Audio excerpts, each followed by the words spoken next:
আমি বর্তমান অন্তর্বর্তী সরকারকে বলবো, যাদেরকে আপনি বর্তমান উপদেষ্টা নিয়োগ দিয়েছেন, এরা এই মাটি এবং মানুষের চিন্তা লালন করে না, এরা ভিন দেশিগুলো চিন্তা লালন করে।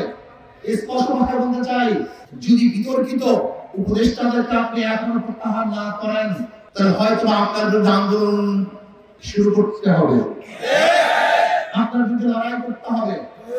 যেটা আমরা চাই না, আমরা চাই সংস্কারের মাধ্যমে সুন্দর এক পিআর সিস্টেমে নির্বাচন হওয়ার দিবেন, সংখ্যানুপাতিক হারে নির্বাচন হবে, কোন ব্যক্তিকে মানুষ ভোট দিবে না, মার্কাকে ভোট দিবে।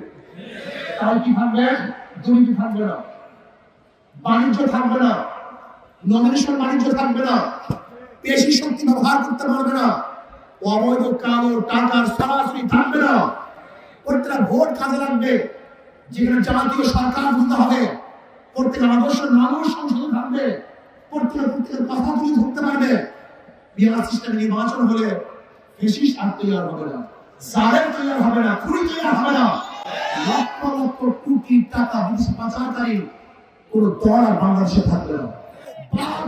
না খেয়ে থাকে, ঘাস খায় না, বাংলাদেশের মানুষ ক্ষুধার্ত থাকবে, বস্ত্রহীন থাকবে, অন্নহীন থাকবে, কিন্তু কারো গোলামি করতে পারে না।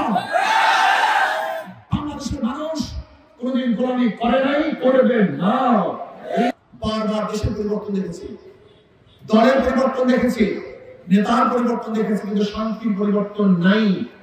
দুর্নীতি পরিবর্তন না হওয়ার কারণটা তবে শুধু নেতার নীতি পরিবর্তন চাই। এই ফরিদপুরের ছাত্রলীগের ১০০ সভাপতি পাচার করেছে ২,০০০ কোটি টাকা।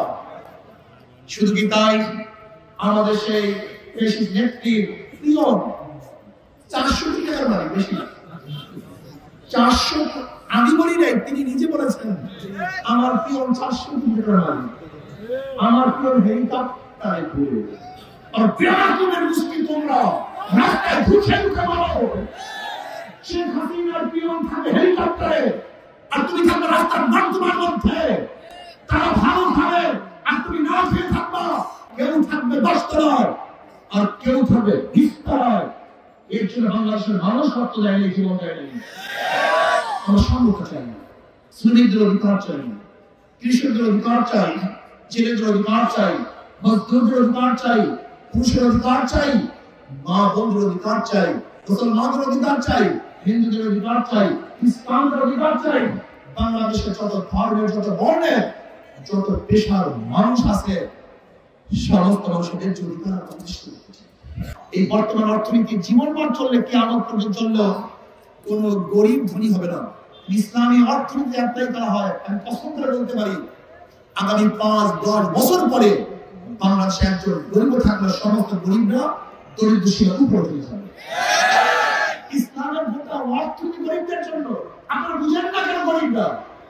ইসলামের গোটা অর্থনীতি গরিবদের জন্য। যাকাত কাদের জন্য, ফিতরা কাদের জন্য, ওসমান কাদের জন্য, নামাজ কাদের জন্য, দান কাদের জন্য? গোটা ইসলামী অর্থনীতি গরিবদের জন্য। অফিসের কপাল করা গরিবদের কি বিশেষ নির্বাচনের সময় ৫০০ টাকার নোট দেয়, আর আমার যুবক বাবাদেরকে প্রেসিডেন্টের বোতল দেয়, আর অবৈধ রাষ্ট্রদারদের মাথা খারাপ করে এই দুর্নীতিবাজ রাজনীতিবিদরা আমাদের শোষণ করেছে। আমরা চাইলেই শাসন, আমরা দুর্নীতি দেখতে চাই না। এর জনগণ রক্ষা হতে হবে। জনগণ কি করতে হবে? জনগণ রক্ষা হতে হবে।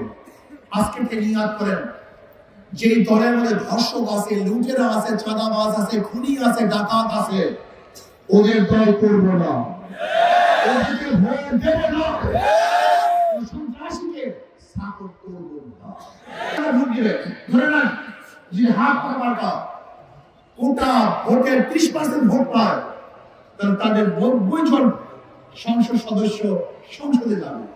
কথা বোঝাতে পারিনি? কোনো ভোট মিসিং হবে না। আসুন, পিআর সিস্টেম নির্বাচন চাই, ৯২% মুসলমানদের দেশে ইসলামের হুকুমত চাই। ইনশাআল্লাহ।